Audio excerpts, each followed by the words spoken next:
Reign the Holy Ruach, Lord, reign forevermore.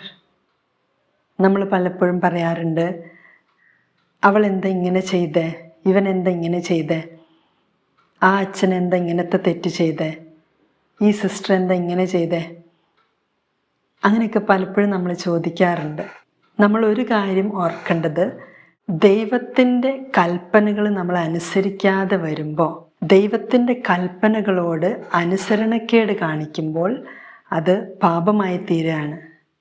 നമ്മൾ ഏത് അവയവം കൊണ്ട് പാപം ചെയ്യുന്നോ ആ അവയവത്തിൻ്റെ കൺട്രോള് നമ്മുടെ കയ്യിൽ നിന്ന് പോവാണ്.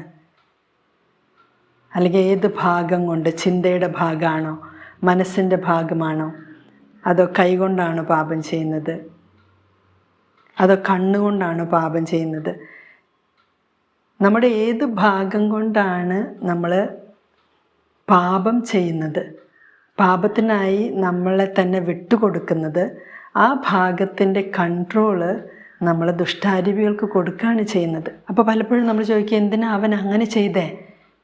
അപ്പോൾ ഈ പാപത്തിൽ ഒരു തഴക്കമായി തീർന്നിട്ട് നമ്മുടെ ചില അവയവങ്ങളുടെയും ചില ഭാഗങ്ങളുടെയും കൺട്രോള് ദുഷ്ടാരൂപികൾ എടുക്കുകയാണ്, അത്രയ്ക്കും തഴക്കം വന്നിട്ട്. അതുകൊണ്ട് നമ്മൾ ദൈവം തന്ന സ്വാതന്ത്ര്യം ദുരുപയോഗിക്കരുത്. ദൈവത്തിൻ്റെ കൽപ്പനകൾ അനുസരിക്കണം.